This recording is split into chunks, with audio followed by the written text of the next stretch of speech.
Bonjour mes petites cartes, je suis Kensen, le scribe du sang. Et bienvenue, bonjour, sur cette troisième vidéo de présentation des cartes. Quatrième vidéo, putain ça va vite. Ben oui, parce que là, cette fois-ci, on va s'attaquer à un gros morceau, les Mox. Parce que j'ai fait 3 vidéos pour vous présenter des bêtes, les undead et les techs, mais des Mox, il y en a un peu plus. Alors, je ferai sûrement 2 parties sur les Mox, parce que là, on est parti pour 1h30. Non, restez là, je rigole. Ça, je vais essayer d'être clair et concis pour une fois. C'est faux. Mais du coup, l'idée, c'est que je vous parle un petit peu de ces Mox, parce que c'est passionnant. Je sais que 90% des gens vont jouer que ces 3 factions. Et vous avez raison, elles sont merveilleuses, elles sont belles. Pourquoi on irait se faire chier avec du mana quand on a un jeu où on a des systèmes trop cool? Et ben c'est tout à fait vrai. Mais pour ceux qui aiment bien pousser un peu l'expérience, il y a des cartes magnifiques à découvrir dans Mox, ça fonctionne un peu différemment du reste. C'est vrai que les trois temples ont tendance à extrêmement bien synergiser entre eux. Les Mox, c'est toujours un peu à côté. Même si on a essayé de faire quand même beaucoup de ponts entre les Mox, entre les factions. Donc vous allez voir qu'il y a des factions Mox qui sont directement faites pour aider d'autres factions, qui sont directement liées, tout ça et tout. Bah les Mox c'est un peu moins aimé, parce que ça fait un peu Magic, et bah c'est vrai que c'est le système qui est inspiré de Magic, et bah pas avoir son mana c'est pas drôle, hein, tout le monde le sait. Pas pouvoir jouer sa carte parce que juste on n'a pas eu le bon truc de la bonne couleur, ça fait chier, mais inscription c'est quand même très stable. Genre si vous avez pas votre mana, c'est vraiment que vous avez zouavé. Il y a un deck 6 couleurs qui existe, qui consiste à chatter, voilà, et si tu chattes, bah t'as la meilleure sortie qui existe dans ce format. Mais si tu chattes pas, bah ton deck il brille comme un con et tu fais rien jusqu'au tour 6. Mais du coup, c'est toi qui as pris le risque de jouer le deck le plus risqué du format, quoi. En général, les decks Mox sont quand même très stables, c'est-à-dire que t'as toujours ton mana. Le but, justement, c'est pas se retrouver dans une situation de Magic que je hais, où bah tu peux pas jouer parce que le destin a décidé que t'aurais pas ton mana, tu vois. Et d'ailleurs, c'est ce que le mec d'inscription déteste, hein, parce que du coup, il nous a fait un jeu merveilleux où tu as ton deck et ton deck de mana à côté, ce que Magic aurait dû faire il y a 25 ans, quoi. Mais bon, du coup, tous les concurrents de Magic au monde se basent sur le fait que leur mana, ils te le donnent aux joueurs. C'est genre, c'est comme si t'es un constructeur de voiture, qui était le plus grand constructeur du monde, qui dit, bah, la voiture, t'as une chance sur 3 quand tu la démarres, tes 4 roues sont crevées. Bah, personne, enfin, tout le monde achèterait parce que c'est celle qui vend des voitures, mais dès que t'as un concurrent qui fait une voiture avec les 4 pneus qui marchent, dès qu'elle est moins bien, même si elle est moins bien, tu la prends, quoi. Bah, Magic, c'est ça. Magic, ça fait 30 ans qu'ils créent leur concurrence sur le fait qu'ils ont toujours pas compris que c'est chiant de pas avoir son mana. Et du coup, on se retrouve dans l'inscription où, bah, on a quand même ce système où, bah, pas de mana, pas de chocolat, mais où on est quand même très stable. Après, ce qui est rigolo avec les Mox, c'est que tu peux prendre des risques. Vous pouvez jouer des cartes ou prendre des risques et essayer de faire des sorties plus risquées. C'est un peu plus rigolo. Du coup, de fait, c'est un peu plus fort. Parce que si tu joues un deck un peu plus instable, forcément, tu vas avoir high risk, high reward, quoi. Tu vois, gros risque, grosse récompense. Donc, c'est normal que tu sois récompensé. Trêve de grivoiserie, hein, allons directement à l'essentiel. Et on va voir direct les Mox. Parce que, bon, là, je vais présenter les factions, les bicolores, les machins et tout. Et on verra où est-ce que j'en suis quand on arrivera au prisme. Et à partir de là, vous aurez la base pour comprendre toutes les autres cartes. Parce que le problème, c'est qu'il faut comprendre les autres cartes. C'est pas si compliqué, hein, ouais, les cartes sont vraiment pas compliquées. Inscription, c'est pas un jeu compliqué. Donc vous avez l'impression que ça va être chiant, parce qu'il y a beaucoup de cartes et machin, je parle beaucoup et tout. Et en plus, je suis pas quelqu'un de spécialement drôle, ce qui n'aide pas à la situation. Mais pour le coup, le fait d'avoir une présentation des cartes, c'est quand même important. Surtout pour ceux qui veulent après monter des decks. Bon, après, vous pouvez très bien aller voir la présentation des decks sans regarder la présentation des cartes, ça marche très bien. Mais si vous êtes là, je pars du principe que vous en foutez pas. Alors, Magnificus Mox. On a donc nos Mox. Donc on a pas de Talking Mox. Parce qu'en fait, ça va, c'est bon, c'est du mana. Déjà qu'il y en a des rares, tu peux en avoir qu'un seul dans ton deck. Tu vas pas en plus t'emmerder à aller chercher des Talking. Alors, les Mox ne sont pas rares. Il y a pas de Mox rares. Je viens de dire ils sont rares, je dis de la merde parce que je suis con. Les Mox sont tous jouables en x3. J'ai mis un skin rare parce que ça fait joli. Mais vous voyez en dessous, il y a un petit texte qui dit You may run 3 exemplaires of this card. Donc on les considère toutes comme des communes. C'est juste que les dessins étaient tellement beaux et les gemmes sont tellement... Les Mox pètent tellement la classe que ça m'aurait fait chier que ce soit des communes. Avec le skin commune. Mais c'est des communes. On peut en jouer, vous pouvez en jouer 3 de chaque dans votre deck. Sinon le deck s'arrête. En fait, tous les autres formats des autres collègues, bah ils autorisent le Mox en x1. Alors c'est bien rigolo, mais bah, quand t'as pas ton mana, tu fais quoi? Bah tu pries pour piocher la bonne couleur dans ton side deck. Ce qui est un peu con, je trouve. Moi je préfère avoir des decks où on peut jouer. Et après on balance la puissance des cartes, mais au moins on peut les jouer. C'est ce qui a fait que Mage a été très fort. Hein. Dans la bêta test, on a joué que Mage pendant environ 1 an et demi, parce que c'était beaucoup trop fort par rapport à tout le reste, et qu'il a fallu équilibrer tout ce merdier.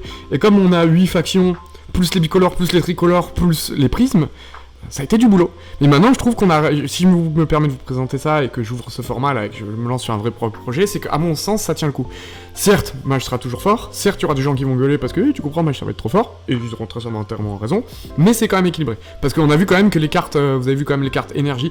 Les cartes sang, les cartes énergie, les cartes os, il y a quand même des dingueries. Le os c'est un peu en dessous pour l'instant, mais avec les ups qu'il y a eu là, j'espère que ça va quand même bourrer. Et je pense que ça va quand même bourrer. On commence par le Magnificus Mox. Qui est impossible à jouer. En vrai. Il dit il faut que t'aies une couleur de chaque Mox, sauf le prisme évidemment, dans ton cimetière pour jouer cette carte. Donc en gros, faut déjà que t'aies toutes tes couleurs dans ton deck. C'est comme s'il fallait mettre un terrain de base de chaque dans ton cimetière pour pouvoir jouer cette carte. Par contre, si tu y arrives, t'as toutes tes... c'est même plus t'as toutes les couleurs. T'as même plus besoin de payer tes cartes pour les jouer. Ce Mox il dit c'est un 0,5 donc il est pas facile à enlever pour un Mox. Et il dit c'est bon, toutes tes cartes sont gratuites. T'as réussi à mettre toutes tes couleurs au cimetière, toutes tes cartes sont gratuites. Évidemment, il y a des moyens de cheater ça. Il y a des cartes qui vont vous donner les 6 couleurs. Il y en a pas beaucoup, mais il y en a une en énergie qui donne les 6 couleurs. Et Prisme ne compte pas, évidemment, parce que Prisme, c'est pas de l'incolore. C'est pas comme à Magic où c'est Eldrazi, il faut payer du Prisme. Prisme, ici, c'est un mana de la couleur de ton choix. Ça te donne une gemme de la couleur de ton choix, d'accord? Voilà, par exemple, on a le Magnificus Mox qui dit, lui, tu pètes. Donc 2 prismes. Donc ces petits symboles là, ça veut dire que tu dois sacrifier le symbole de mana là. C'est que tu dois sacrifier 2 gemmes de la couleur de ton choix. Donc par exemple t'as une gemme verte et une gemme bleue, tu sacrifies les deux, tu peux poser le Magnificus Mox. Si t'as une gemme bleu-verte, elle compte quand même que pour un. Ça ne compte quand même que pour un. C'est vraiment la carte Mox que tu dois sacrifier. Donc tu dois sacrifier 2 Mox pour avoir les 6 couleurs. Bah c'est fort hein, parce que c'est sympa, parce que du coup tu peux sacrifier 2 Mox de merde pour avoir toutes tes couleurs. Par contre, il est 0,4, si l'adversaire te le pète, t'as l'air bien con. Et pareil, ça comptera pas pour... C'est pas... Il y a des cartes... magie, où ça, par exemple, ça va être 2 violets. Tu pourras pas la jouer avec celle-là. Ça te donne vraiment 1 de chaque. Donc c'est vraiment pour jouer les decks quadri, pentacolore. Même les 6 couleurs. Dans le deck 6 couleurs, je crois que j'en joue 1 ou 2 de Magnificus Mox. Bref. C'est plutôt sympa pour jouer les 6 couleurs. Et si tu fais ton Magnificus Mox, tu le mets au cimetière, là tu peux te permettre de jouer un Magnificus Mox, de le foutre... Et parce que si lui, il te donne les 6. Donc t'en joues 3 de lui, celui des énergies, et en fin de partie, tu pourras jouer tes cartes gratos. Mais pour l'instant, il n'y a pas trop de combos qui font ça, il n'y a pas trop de decks qui font ça, les decks 6 couleurs, il est quand même très instable, donc c'est pas encore très joué. Après, il y a les Trimox, je l'ai pas réussi avec les Trimox depuis le Trimox, mais je pense que ça reste quand même un deck très instable parce que tu fais très peu de CR. Et parce que bah du coup, si tu joues des Trimox, tu vois, il faut quand même péter un Mox, donc c'est quand même 2 cartes pour avoir tes couleurs. Hein.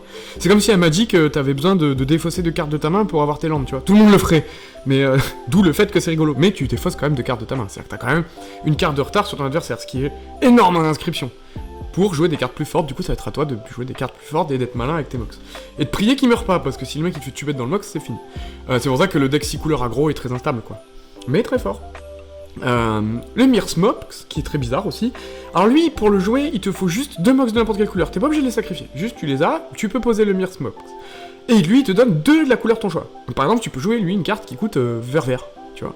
Et c'est plutôt fort du coup, c'est vraiment un des meilleurs Mox. Le problème c'est qu'il a quand même une contrepartie, c'est qu'à la fin du tour tu détruis tous tes Mox, sachant que t'en avais déjà 2.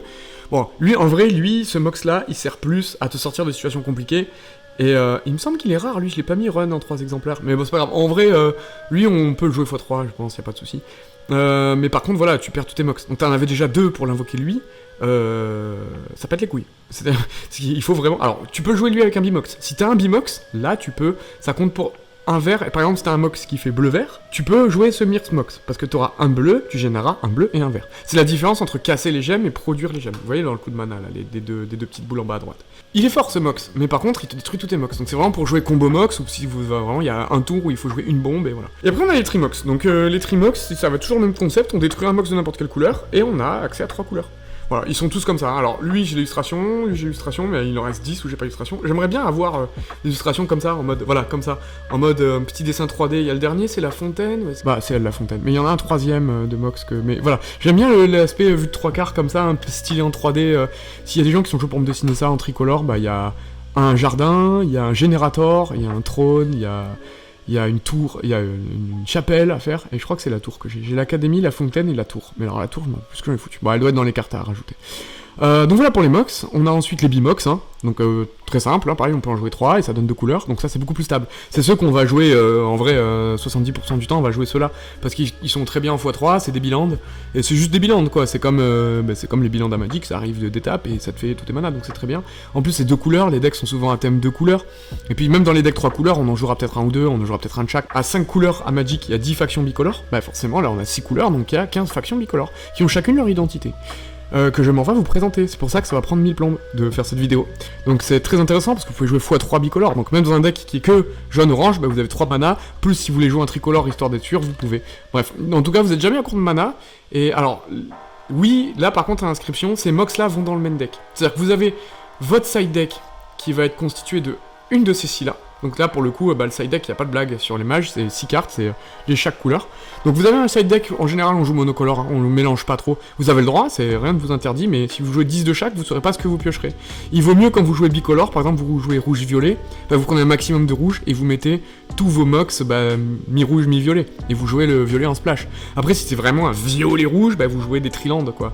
Et du coup, vous aurez 6 Mox dans votre deck de 30, c'est pas grave, il y a des mains où vous allez brick sur des Mox. C'est pour ça que aussi je dis que mage, des fois on brick, parce que des fois on n'a pas les bimox dans la main, sur un bicolore, des fois on n'a pas le truc. On a un mulligan dans ce format, j'ai oublié de le dire dans la présentation du format, mais on a un mulligan quand on joue, on a un premier mulligan. Et en fait, c'est tellement désavantageux de commencer en deuxième, dans l'inscription, que le premier, il tire sa main de départ à 4 cartes, il moule ou pas, et il part. Le deuxième, il a un scry à chaque fois, c'est-à-dire que le premier, sa première main, il mouille, il tire 3 cartes, il fait un scry, pour la 4ème carte, il la met au-dessus ou en dessous, s'il veut il moule, il mulligan, donc il remet sa main dans le deck, il repioche 3 cartes, et il a un scry, donc il peut choisir sa carte s'il la met en dessous ou en dessous. Ça donne un avantage technique, c'est-à-dire que normalement si on joue en 2 on brique beaucoup moins, si on joue en 1 on a plus de chances de brique, mais en même temps jouer en 1 c'est vraiment fort dans ce putain de jeu. Donc voilà, parce que celui en second ne pioche pas en fait, c'est tu commences à 4 et le second joueur pioche pas, parce que sinon avoir une carte de plus à inscription c'est vraiment fumé. Donc on a mis ce système, on a réfléchi à des milliards de systèmes de mulligan, et en fait c'est celui-là qu'on a trouvé le mieux, le plus approprié on va dire. On a les Bimox, je vous en parlerai rapidement après, donc qui sont tout simples, hein, c'est qu'en fait ils te donnent 2 de la même couleur, parce qu'il y a des cartes qui vont coûter 2 de la même couleur, donc c'est comme des Bimox, sauf que c'est 2 de la même couleur pour jouer des cartes qui sont à fond dans sa couleur. Donc ça c'est quand on jouera vraiment mono, quoi. Si on joue mono bleu, on va jouer 3 de celui-là, et du coup on va se retrouver à pouvoir jouer des cartes à 4 ou 5 bleus, quoi. Je crois que le max c'est 4, mais voilà, c'est fort. Le Prism Gem, donc c'est celui qui donne la couleur de votre choix, hein. Vous me direz, ouais mais dans ce cas là, moi je joue que 3 Prism Gem en main et pas de bicolore, oui. Il y a des decks bicolores, ils jouent 3 Mox vert-orange et 2 Prism Mox, pas de soucis. Le Prism Mox il vous donne du vert et du orange. C'est soit les Trimox, soit eux, et en fait eux il n'y a rien à sacrifier, mais ils en donnent qu'une couleur, pas les deux. C'est-à-dire que si vous voulez jouer une carte par exemple verte-orange, il va vous falloir un prisme qui va compter pour le vert ou le orange, et soit du vert soit du orange. Donc il va falloir du orange et le Prism Mox par exemple, d'accord, ou du vert et du Prism Mox. Ce qui fait que le prisme c'est sympa, mais c'est pas si fort que ça. C'est très bien dans les decks tricolores, et c'est bien dans les decks qui requièrent pas... Par exemple, si on veut jouer tricolore avec des cartes venant de plusieurs factions, mais pas des cartes qui coûtent 2 couleurs. Par exemple, si on veut jouer plein de cartes qui coûtent un vert et plein de cartes qui coûtent un orange, Prism Mox sera chouette. Et après, t'as des cartes qui permettent de faire spawn des Prism Mox, c'est cool. Là, on a le Shard, Prismatic Shard, qui est un peu particulier, parce qu'en fait, il réduit de 1 le coût des cartes Shattered, parce que vous avez vu tout à l'heure, mes Mox, il fallait que je détruise un Mox pour le jouer, ce qu'on appelle Shattered. Si tu dis Shatter one Mox, ça veut dire détruire un Mox. Par exemple, pour jouer ce Mox là, si vous vous rappelez, celui-là, il faut Shatter 2 Mox, du coup, donc désacrifier 2 Mox. Ok, c'est le terme pour ça. Les conduits, donc qui sont voilà, des conduits, c'est-à-dire que ça vous donne un Mox, mais en plus ça conduit. D'accord, donc ça c'est à jouer en main deck aussi, c'est pas des side decks, c'est à jouer en main deck. Hein. Sinon je crois que je les ai mis en side deck. Ouais, je crois qu'on a pris la décision de les mettre en side deck, parce que bon, tu me diras, dans ce cas là pourquoi on joue des Mox? Parce qu'eux peuvent pas être Shattered. Oui, ils sont en petits points, donc ça veut dire qu'ils peuvent pas être sacrifiés. Donc c'est vraiment pour être joué dans le conduit. Parce que c'est pas des Mox en fait. C'est des topaz vaisselle, c'est pas pour ça, c'est pas à cause des pointillés qui peuvent pas être Shattered. Je vous dis n'importe quoi, c'est parce que c'est pas des Mox. Parce que la carte Shattered, c'est Shatter a Mox card, et lui il s'appelle pas Mox, il s'appelle topaz vaisselle. Il a pas l'appellation Mox, c'est dans son nom que ça compte. Il faut que ce soit Mox, d'accord? Par exemple, ici, lui, pour le jouer, lui là, celui qui demande de Shattered 2, je peux pas ça Shattered une carte qui me dit, par exemple, si j'ai un escargot qui me dit à jouer une gemme verte, je peux pas le Shattered. Faut que ce soit vraiment un Mox, c'est précis dans le texte du Shattered a Mox, voilà, ok. Donc les vaisselles, donc là pareil, c'est des Bimox, mais qui coûtent 2 énergies, donc on peut pas les jouer tout donc ça fait chier. Mais par contre en plus ils font du conduit, parce qu'il y a un deck conduit Mox, et on va faire beaucoup de conduit Mox pour soutenir l'énergie, bref. Pareil, les illustrations, donc elles sont très chouettes de celles de base, le problème c'est que les mecs n'avaient pas tout design, donc après j'ai fait ce que j'ai pu avec mon logiciel de montage, hein. Mais s'il y en a qui veulent dessiner des Bimox, c'est avec grand plaisir que ça ressemble à ça, qu'on voit les Bimox à chaque fois et tout, enfin bref. Ce que je vous propose, c'est qu'on attaque directement les factions monocolores, hein. C'est le plus simple, c'est le plus drôle, c'est pour ça qu'on est là. Et pareil, je fais les talking, rapidement les rares, et on parle pas des communes, hein. Les communes, je veux dire, bon, elles servent à faire ça, et voilà. Donc on a environ 3 ou 4 entre chaque. Moi je pense qu'on va finir avec 5 talking dans chaque truc, dans chaque couleur. Donc on a Blue Magus the Good, parfait accent anglais, qui dit, en fait lui il a la bénédiction, que je trouvais ça très marrant que les chiens donnent des bénédictions à la fin, et qui dit ambidextrous, à la fin de ton tour, non, au début de ton tour quand tu pioches une carte additionnelle. Dans l'inscription c'est très fort parce que tu peux piocher 2 ressources, une ressource, une carte active, 2 cartes actives, donc ça c'est vraiment très fort. Faut sacrifier 2 gemmes bleues, donc c'est le coût le plus cher pour de la gemme bleue.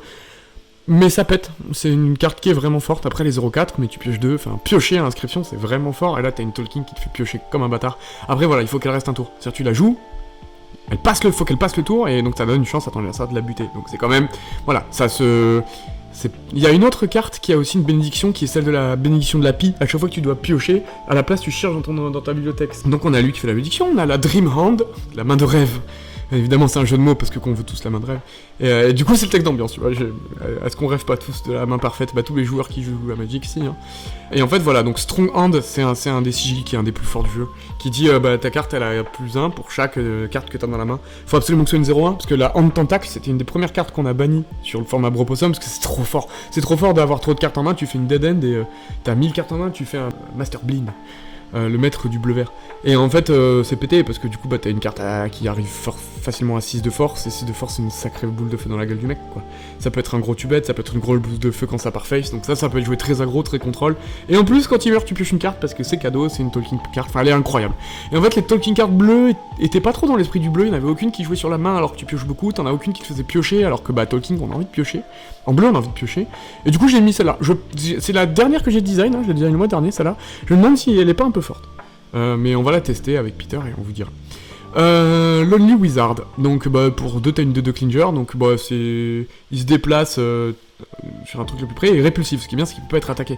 Donc c'est pour jouer le bleu aggro, il y a un monde où il y a le bleu aggro qui existe, vous verrez les petites communes qui volent, et en fait ça se joue surtout vol et power up le vol, et ça peut se jouer bleu-orange. Mais du coup il est ok tiers dans ce deck.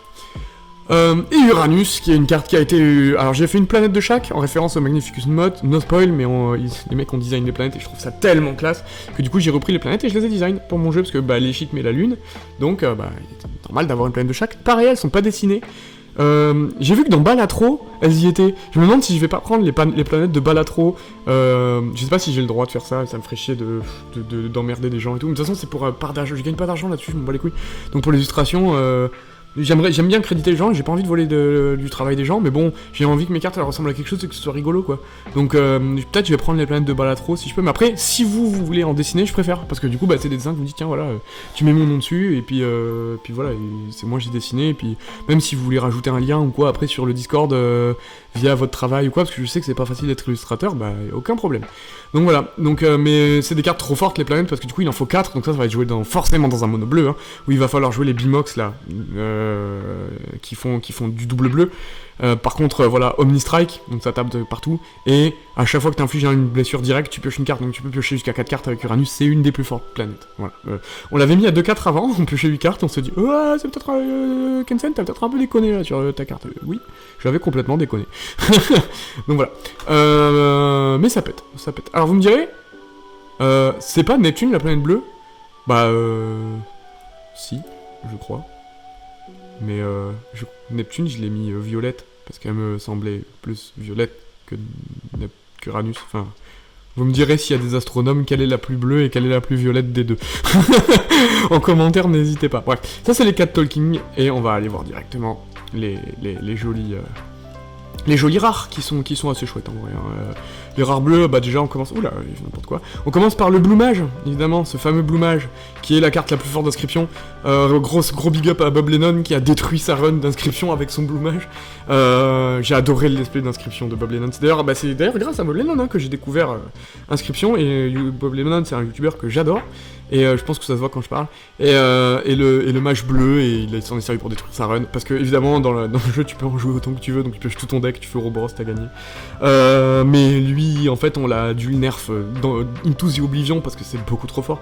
Donc lui, quand il est joué, tu pioches une carte égale au nombre de mox sur ton champ de bataille. Donc le maximum c'est 3, donc il peut arriver, tu pioches 3, et c'est vraiment pété. Donc quasiment tous les decks où il y a du bleu, tu mets un Blue Mage et un Cloud, parce que c'est trop fort. Il y avait un nerf qui avait été proposé qui est tu pioches 1 par couleur que tu génères. Le problème c'est que si tu génères 6 couleurs, tu pioches 6. Et c'est non. C'est non. Donc mage bleu, pété, voilà, on sait.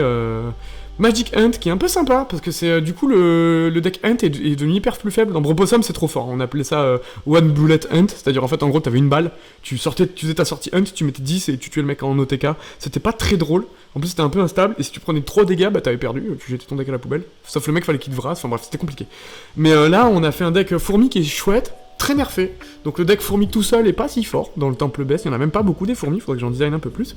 Mais on a celle-là qui peut être jouée en bleu, et du coup elle a le many life comme un chat, et en fait c'est trop fort parce que dans l'inscription on s'emmerdait avec le chat. Parce que t'as ton chat, tu mets tes 3 fourmis, dans le jeu de base hein, je parle, et du coup bah tes fourmis elles sont maximum 3, parce que tu peux pas mettre une 4ème fourmi parce que t'as ton putain de chat. Bah là tu mets Magic Hunt, tu sors tes fourmis, et en plus elle compte et c'est trop fort. Voilà.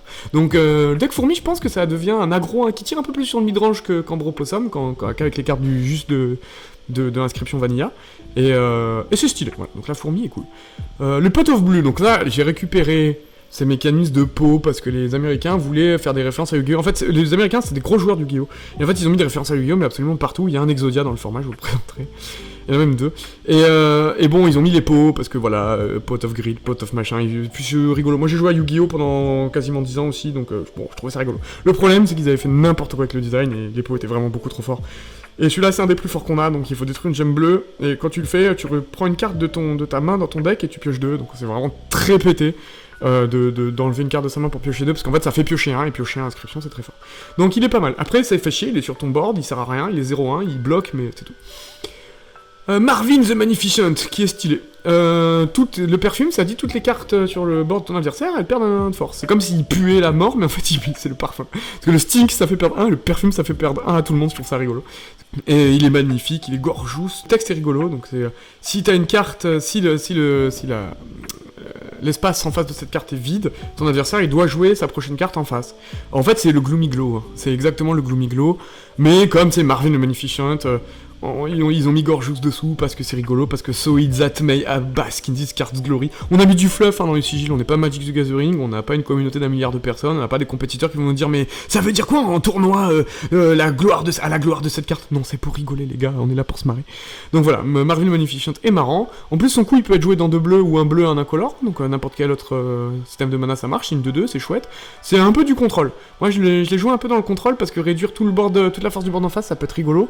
Mais en fait, si on va voir, il va être joué dans un mono bleu pour une bonne raison, vous allez voir plus tard. Donc Fortune Teller, un staple de bleu. Staple absolu. Scry c'est trop fort en fait. Regarde 3, tu mets ce que tu veux dessus et tu pioches 1, bah c'est trop fort. Pour 2 bleus, c'est cher mais c'est trop fort. Donc les decks mono bleu jouent Fortune Teller. Même ceux qui se plagent des fois jouent Fortune Teller parce que bon c'est une 0-2 de merde hein. Mais je vous ai dit piocher inscription c'est vraiment fort. Donc on le joue. Urglass Mage, il a vraiment de la gueule. Lui il est beau qu'il en peut plus. Je comprends pas pourquoi il a du violet. Il aurait dû être bleu et violet. Ah, intéressant. Extra 6 secondes. Donc tu payes 6 Mac énergie, tu prends un extra turn. Voilà. Donc, tu casses toutes tes énergies. Il est faux, hein, t'es obligé d'avoir les 6 énergies. Et tu détruis et tu pioches tu fais un extra turn. Donc c'est plutôt fort. Maintenant il faut casser 2 bleus, il faut payer 6 max énergie pour tout ça pour un tour supplémentaire. Bah oui, hein, c'est fort un tour supplémentaire. Inscription aussi, hein, comme partout, hein, c'est game breaker, hein, tu pioches une carte de plus que l'autre donc c'est trop fort, t'as une phase d'attaque de plus donc c'est trop fort. Enfin, ça peut être vraiment game breaker de jouer un tour supplémentaire, surtout en bleu. Draw Knight. Bon, bah lui c'est le staple de l'aggro, hein, s'il y en a qui veulent essayer bleu aggro. Il double strike, donc c'est très fort, il tape 2 fois devant, et c'est un Hero of the Light, alors ça c'est pas incroyable, mais après 2 tours de cette carte elle est dans ta défausse, bah elle retourne dans ton deck. Voilà. c'est cool parce que tu peux le repiocher. Tu te fais anti-meuler, si tu tombes contre un deck meule, bah hop.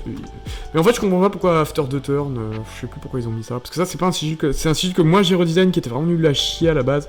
C'était s'il est sur le champ de bataille depuis 2 tours, il retourne dans le deck, ce qui fait aucun sens. Et du coup c'est censé être un héros, mais...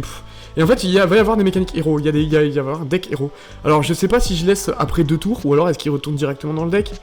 Franchement, faudra que j'y réfléchisse, parce que ce sigil ne sert à rien là, en l'état. Je pense que ça va être... quand cette carte va au cimetière, elle va dans ton deck, comme tous les autres héros, et je vais faire un deck comme ça, héros en tricolore. Parce que les héros sont tricolores, je vous expliquerai après pourquoi.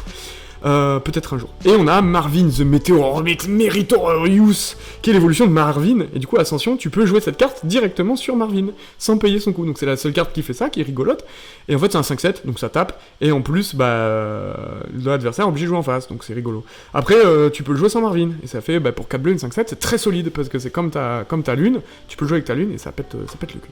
Et je pense que je vais faire d'autres cartes comme ça, pour les autres factions, à 5, à 4... à 4 de la même couleur, je vais peut-être même en faire une à 5 d'une couleur, enfin bref, je me démerderai. Mais pour l'instant, c'est la seule qui existe à 3 monocolores, si on compte pas les Talking Planet. Voilà. Ça c'était pour le bleu, bon après, toutes les cartes bleues, ça fait piocher, défausser, regarder, machin, tout ça et tout. Jupiter en vert. Alors, en vert, on a le Goumage. Magnificus. J'adore ce personnage. Il me fait trop rire. J'y peux rien, mais j'adore ce personnage. C'est pas mon élève préféré de Magnificus, cependant, parce qu'il y en a un qui est quasiment mon personnage préféré avec Grimoire. Mais le Goumage, il est marrant parce que il arrive, il peint.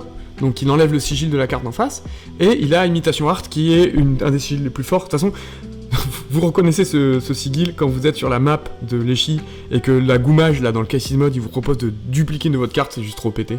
Et en fait, quand elle est jouée, tu choisis une carte de n'importe quelle carte sur le board dans ton deck de ta main. Donc c'est chouette. Mais en fait, c'est pas si fort en vrai, parce qu'on va jouer beaucoup de rares, et là, ça va être forcément une commune. Mais bon, il te fait quand même... Il tue une carte en face, et il te fait un de CA gratuit sur une carte que t'as dans la main, donc il peut être joué.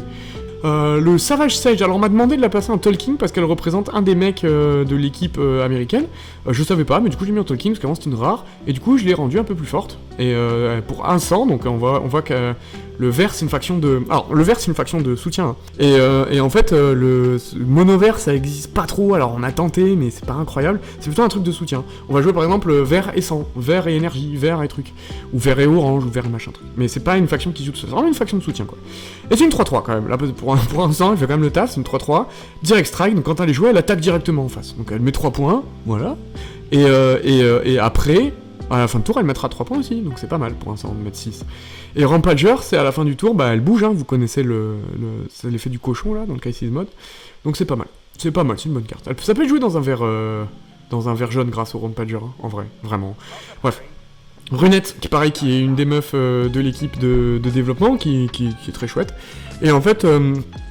elle file des coups, donc pour 3 énergies, t'as une carte, elle gagne plus 1 de force et plus 1 d'health. Parce qu'évidemment, boire de l'alcool rend plus fort. Tout le monde est au courant. Non, je rigole.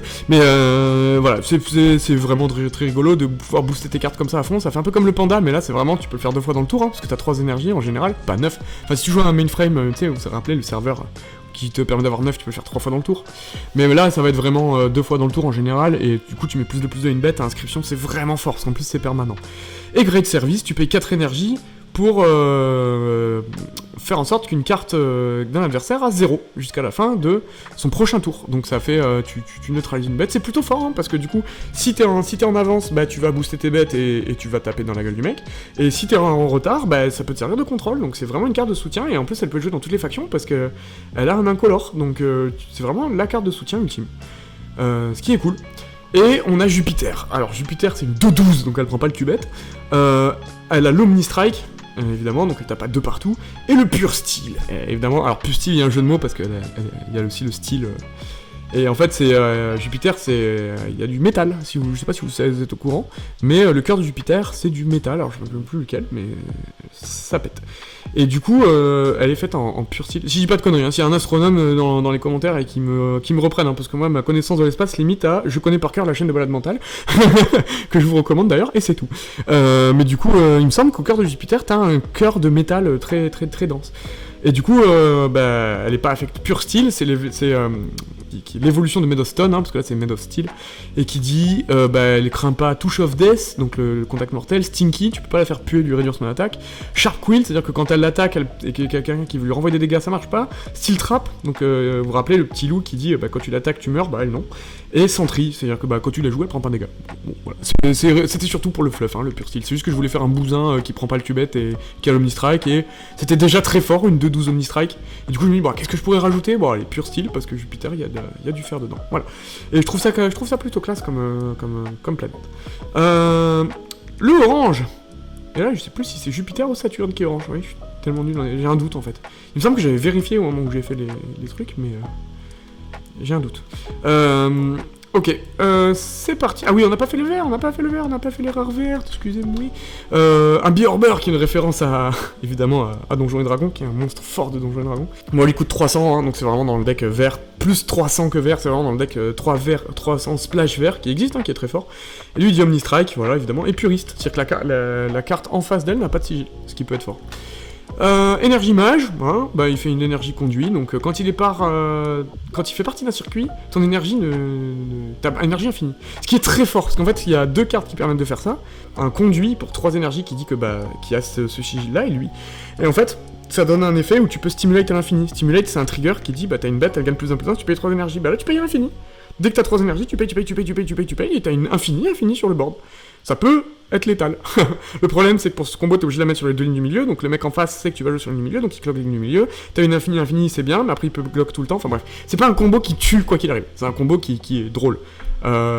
Qui est entre guillemets facile à trigger, mais quand même tu peux te faire contrer ton combo. Quand t'arrives à le trigger, t'as pas forcément gagné, l'autre s'il joue bien et qu'il a une bonne main, il peut réagir. Enfin bref, du coup c'est stylé, c'est pas comme un Magic où tu prends un combo, tu regardes le mec jouer pendant 20 minutes et t'as perdu, tu vois. Là c'est vraiment, ou lui il a perdu, c'était la carte de side à la fin de son combo. Là c'est vraiment, tout le monde joue quoi. Et tu réussis ton combo, c'est marrant, t'as une infinie, et après.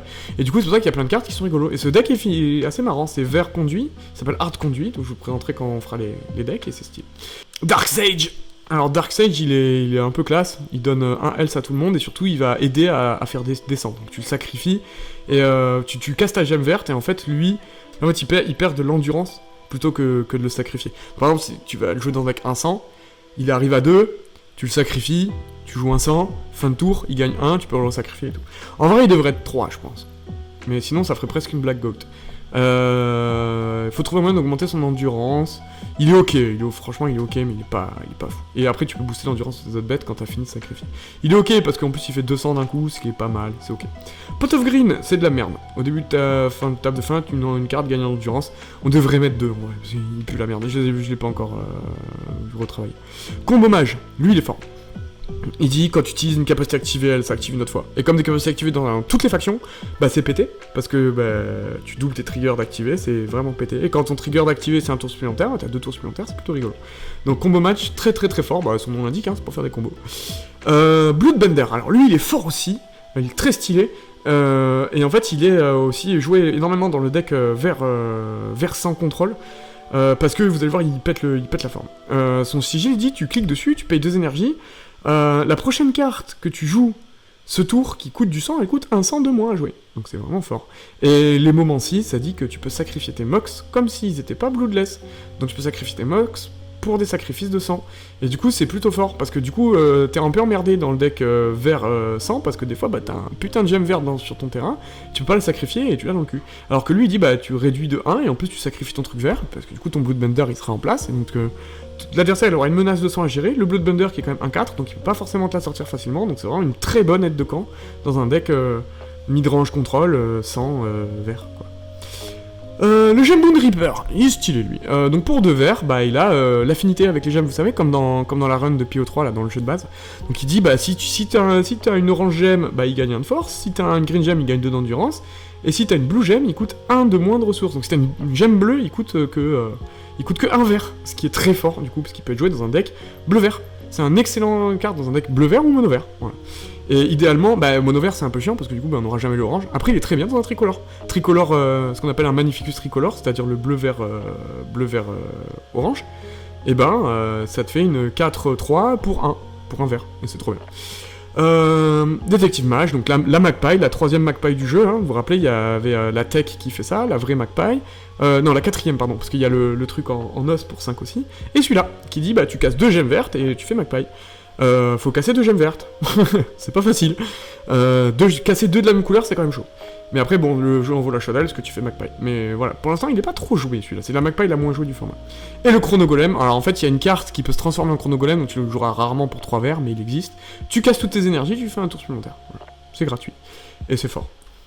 Voilà, ça c'est pour les cartes vertes. Donc vous avez vu que le vert, c'est plutôt du soutien, et c'est bien à voir en premier, parce que vous allez comprendre que... Bah, le vert, maintenant que vous connaissez... l'énergie et ça, vous avez vu que ça soutient beaucoup le sang, ça soutient beaucoup ça. Alors, pas trop le Undead, bizarrement. Pour l'instant, il n'y a pas trop de pont entre Undead et Vert, parce que vous allez voir qu'il y a une autre faction qui soutient le Undead. Mais ça soutient plutôt énergie et sang, et c'est plutôt chouette, mais ça soutient aussi toutes les autres factions si ça veut. Le orange, donc le orange, c'est vraiment le thème de la faction, c'est pas le soutien là, c'est le body. Donc on veut du body, voilà. On veut des cartes qui tonflent, voilà, tout simplement. Donc on a Vivien, qui pue la merde. Donc pareil, tu peux sacrifier les cartes Bloodlust comme si elles n'étaient pas Bloodless. Aucune idée à quoi ça sert. Et Bloodlust, quand tu peux tuer une bête et gagner le force, bon, c'est une 2-4. Bon, voilà, ça sert. Ce qui est bien, c'est que ça fait une 3-4 pour un sang. Donc c'est du body. Voilà. Je vous allais dire, hein, le orange c'est très con, ça. Hein, on met des cartes qui ont du body. Mon personnage préféré de toute l'histoire d'Inscription. Esperanza, l'élève de Magnificus qui est empalé sur une pique et qui passe son éternité à brûler.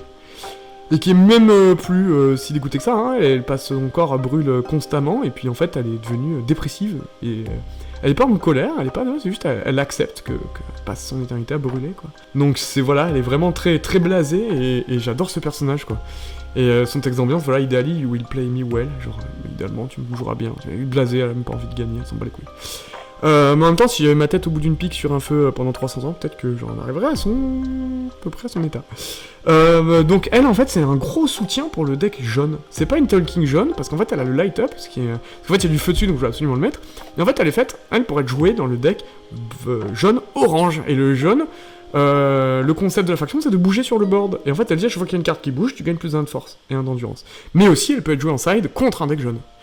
Et après, la Lampaling, qui est un des meilleurs sigils du jeu. Hein. L'impaling, c'est le piétinement. C'est en fait, quand ta bête elle fait un dégât à la créature en face, bah, elle fait aussi un dégât au joueur. C'est pas les dégâts supplémentaires, là, c'est vraiment... Si elle colle 3 à la bête, elle colle 3 au joueur aussi. Voilà. C'est comme ça que ça marche le piétinement dans l'inscription, parce qu'on avait le piercing qu'on avait vu sur le Spine Reaper pour 6, donc il colle 6 à la bête et 3 en face, parce que le piercing c'est la moitié. Là, c'est pas la moitié, là c'est... Tous les dégâts qu'elle fait à la bête, elle fait aussi en face. Donc c'est vraiment fort, c'est vraiment fort. Parce que light up, tu peux bouger 4 ou 5 cartes en un tour, hein. Donc elle peut vite devenir 5-6, enfin 5-8 et taper très très fort. Donc Esperanza est vraiment une bonne carte. Et Saturne, la planète, donc Omnistrike, et Shroud, parce que Saturne c'est une planète gazeuse. Et le Shroud, ça dit une attaque qui attaque ce truc, à la place, ça touche son... Donc ça touche... Tu peux pas tuer la planète, tu tues derrière, comme le Waterborne, exactement pareil. Tu t'attaques pas la carte elle plonge, elle se met face cachée. Par contre, tu as les dégâts divisés par 2, ce qui est beaucoup plus fort que le Waterborne, parce que le Waterborne, tu prends face, hein. À la place que ta carte elle prend, c'est toi qui prends face. Bah là, tu prends face divisé par 2, donc c'est vraiment très fort. Il y a que 3 talking, parce que, bah, comme je vous ai dit, j'ai pas tout le design encore, hein. Il y a des trucs à faire, hein, donc il me manque 2 talking encore. Si vous avez des idées, je prends, hein. Mais il faut que ce soit balance. Et pareil, on en discutera sur le serveur. Banner Mage, lui, très fort. Alors, en orange, là, le but, c'est gros kiki. On a un frog, presque, qui dit no jump frog, voilà, comme ça il est pas drôle. Donc one play sigil, s'active pas. Donc c'est comme c'est un deck full body, bah il faut bien que ton adversaire soit obligé de jouer à full body. Et c'est très fort, hein, si c'est un sigil qui est trop fort. C'est Magpie ça a la nick, Dead End ça a la nick, ça nique toutes les cartes qui font du CA, ça nique tous les sigils qui ont un effet d'arrivée en jeu. Bah ça ils sont baisés, et c'est trop fort. Et après c'est un frog friend. Donc quand tu bouges, tu choisis une grenouille de ton deck, tu la mets en jeu. Donc c'est pour jouer dans un deck grenouille. Bon, en vrai, le Frog Friend, je connais pas grand monde qui joue grenouille, il y a très peu de grenouilles en plus dans ce format, à part ceux qui font des os, mais c'est joué que pour son premier sigil, hein, c'est vraiment très fort. Hein. Une autre frog, ouais, j'ai mal parlé. Une autre frog qui dit à chaque fois que cette carte elle devrait être. Ouais, c'est l'armorée de Frog Friend. Bon, ok. Je vais vous présenter les bonnes rares, hein. Par exemple le pot of orange qui est taunt. Ça c'est trop fort dans le deck orange sans taunt, c'est trop fort parce que du coup vous allez mettre des taunts et vous allez mettre des cartes qui vous savez comme les Strange Larva qui vont ager et qui vont se transformer en truc beaucoup plus fort et du coup ton adversaire pourra pas les tuer pour pas empêcher qu'ils se transforment sauf avec des tubettes donc c'est fort. Ce deck là est fort. Révolutionnaire c'est chouette. C'est le deuxième Mrs. Bomb en fait. En orange, tu sacrifies une gemme orange, lui il fait spawn que des gemmes oranges sur tous les boards, et tous les trucs, toutes les gemmes ont gemme détonator. C'est-à-dire qu'en fait, tu mets un coup de marteau dans ta gemme, ça pète tout. C'est une vrasse pour orange. Voilà, bah on joue body, donc faut aussi savoir qu'on peut te cleaner ton body. C'est vrai que c'est une carte de contrôle, mais du coup dans orange ça fait pas si peur que ça, parce qu'orange contrôle pas trop, mais c'est chouette. Voilà, lui un body, hein, c'est un 6 qui meurt jamais, voilà, c'est comme ça. Esperanza prétendant, alors lui il est dans le canon. Vous savez le canon où je mets toutes les cartes qui ont été ban, parce que qu'on a modifié parce que c'était beaucoup trop fort. Lui, à un moment donné, il avait pas piercing, il avait un paling et c'était n'importe quoi. Mais il est déjà très fort, et il était 3-3 de base.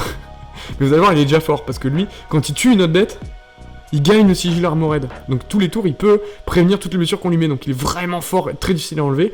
Et il a le piercing, c'est-à-dire que quand il tape la bête en face, bah il met un dégât quand même au mec en face. Donc lui, c'est vraiment un staple. Et Banner Mage qui est trop fort dans le mono orange aggro, c'est vraiment fort. Bah toutes tes cartes, elles ont plus de force. Voilà, c'est comme ça, c'est cadeau. Donc ça peut être joué aussi, je pense un jour, il pourrait y avoir un deck avec les vaisselles, vous savez, les conduits de vaisselle qui donnent du pouvoir avec les trifurcations, avec lui là.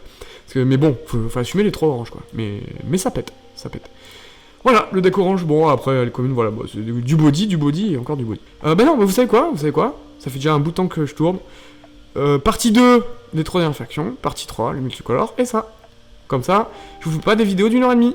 Allez, ciao tout le monde, à la prochaine pour la faction jaune, qui est ma préférée, qui est de très loin ma faction préférée.